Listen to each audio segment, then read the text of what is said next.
আসসালামু আলাইকুম, welcome back to মানাদার নিউ ভিডিও। সবার কি অবস্থা, কেমন আছেন? আই হোপ সবাই ভালো আছেন, সুস্থ আছেন। তো প্রতিদিনের মতো চলে আসলাম আপনাদের সাথে একটা ভিডিও নিয়ে। আজকের ভিডিওটা হচ্ছে শুক্রবারের, তো 2 দিন আগের। এই ভিডিওটার মধ্যে আজকে সহজভাবে কি করে আপনারা বাসায় বসে দোকানের মতো কাচ্চি রান্না করতে পারেন, দোকানের মতো পারফেক্টলি ভাবে কিভাবে বাসায় বসে কাচ্চি রান্না করতে পারবেন তা নিয়ে আজকের ভিডিওটা। তো এখানে হচ্ছে 2 কেজি গরুর মাংস ছিল, সাথে হচ্ছে 2 প্যাকেট কাচ্চি বিরিয়ানির মশলা রেডিমেড।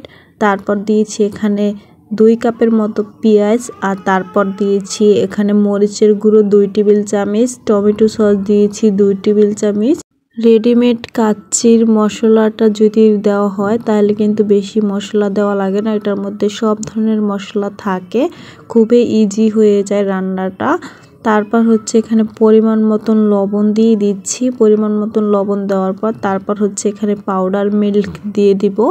পাউডার মিল্ক দিয়েছি এখানে 1/2 কাপের মতো। তো পাউডার মিল্কটা দেওয়ার পর তারপর হচ্ছে ভালো করে হাত দিয়ে মেখে নিব। সব ধরনের মশলা দিয়ে দিচ্ছি। সব ধরনের মশলা দেওয়ার পর ভালো করে হাত দিয়ে মেখে নিয়েছি। তারপর হচ্ছে দিয়ে দিচ্ছি এখানে পেঁয়াজ বেরেস্তা 1 মুঠের মতো। তো 1 কাপের মতো পেঁয়াজ বেরেস্তা করে রেখেছি। তো এখানে সব দেই নাই, আর পেঁয়াজ বেরেস্তাটা কিন্তু অবশ্যই দিতে হবে, আর নয়তো কিন্তু দোকানের মতো হবে না, আর একটু মজা হবে না যদি পেঁয়াজ বেরেস্তাটা না দেওয়া হয়। পেঁয়াজ বেরেস্তা কিন্তু কাচ্চির অনেক সুন্দর ফ্লেভার আনে এবং ঘ্রাণটা বাড়ায়। তারপর হচ্ছে পেঁয়াজ বেরেস্তার তেলটা দিয়ে দিচ্ছি, যে তেলে পেঁয়াজ বেরেস্তা করে রেখেছিলাম ওই তেলটা দিয়ে দিচ্ছি। আগে কোনো তেল দেই নাই, শেষে তেল দিয়ে দিচ্ছি। তো এখানে হচ্ছে তেল ছিল 1.5 কাপের মতো।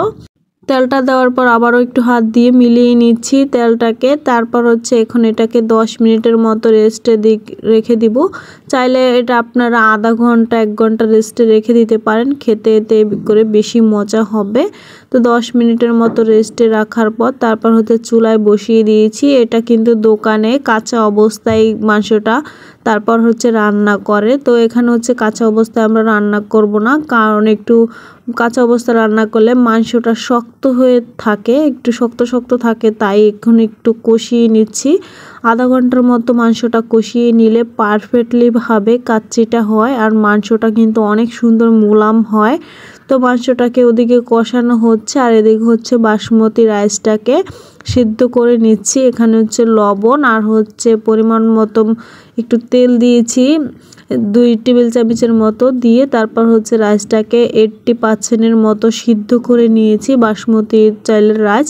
আর এখানে কিন্তু অবশ্যই শাহি জিরা দিতে হবে। শাহি জিরার পরিমাণটা একটু কম দিয়েছি, তার কারণ শাহি জিরা বেশি হলে খেতে ভালো লাগে না, তাই কম পরিমাণে দিয়েছি। তো এতে করে অনেক সুন্দর ফ্লেভার আসছিল।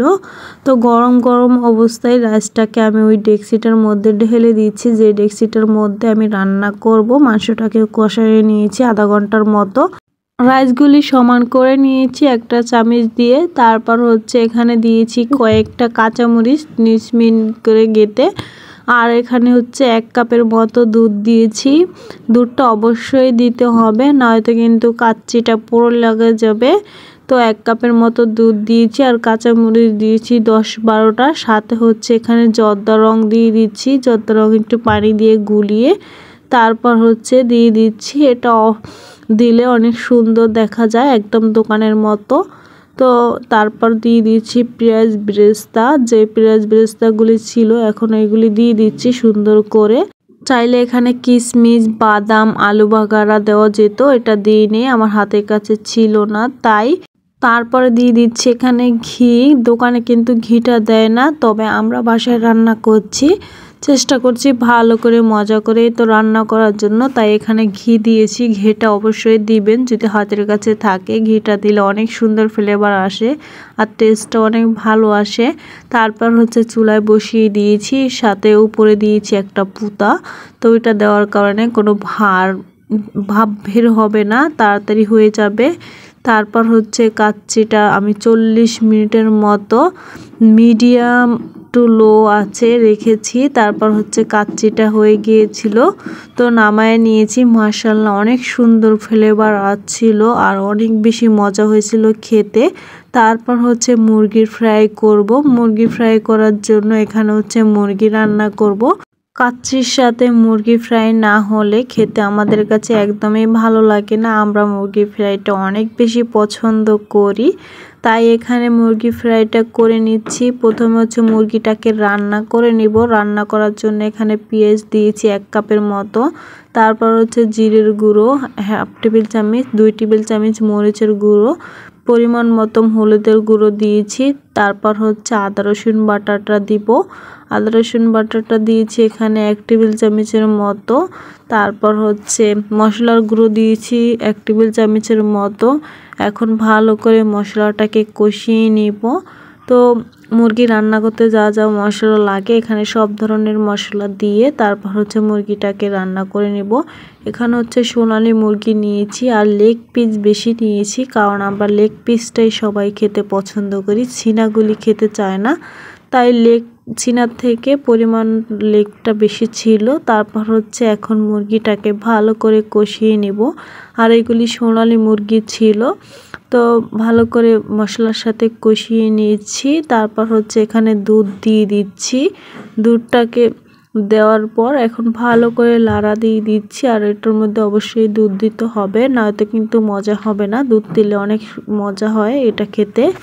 দুধটা দেওয়ার পর তারপর হচ্ছে সুন্দর করে লাড়া দিয়ে দিচ্ছি। লাড়া দিয়ে তারপর হচ্ছে ঢাকনা মুড়া দিয়ে কিছুক্ষণ রান্না করে নিয়েছি, আর কোনো পানি দিইনি। তো ওই দুধটার মধ্যে থেকেই মাংসটা সিদ্ধ হয়ে যাবে। আর জাল দিয়ে এই পানিটাকে একদমই শুকিয়ে নিব। তো রান্নার পরে তারপর হচ্ছে পাউডার মিল্ক দিয়ে দিয়েছিলাম কিছুটা, দিয়ে তারপর হচ্ছে নামায় নিয়েছি। তারপর ডিমের মধ্যে ভিজিয়ে টোস্টের গুঁড়ার লগে কোট করে নিয়েছি। তারপর এখন ভেজে নিব মুরগির ফ্রাইগুলি। তো চুলায় তেল বসিয়ে দিয়েছি, তেলের মধ্যে যখন গরম হয়ে গেছে তখনই মুরগিগুলি দিয়ে তারপর চুলার আঁচটা মিডিয়ামে রেখে ভেজে নিয়েছি। এগুলি ভাজতে বেশি সময় লাগে না, অল্প সময়ের মধ্যেই হয়ে যায়, কারণ আগের থেকে যেহেতু রান্না করা ছিল। এই ছিল আমাদের ফ্রাইডের খাবার। মাশাআল্লাহ খুবই মজা হয়েছিল খেতে। আজকের ভিডিওটা থেকে কেমন লাগছে অবশ্যই কমেন্টে জানাবেন। আজকে এখানে বিদায় নিয়ে নিচ্ছি। আল্লাহ হাফেজ।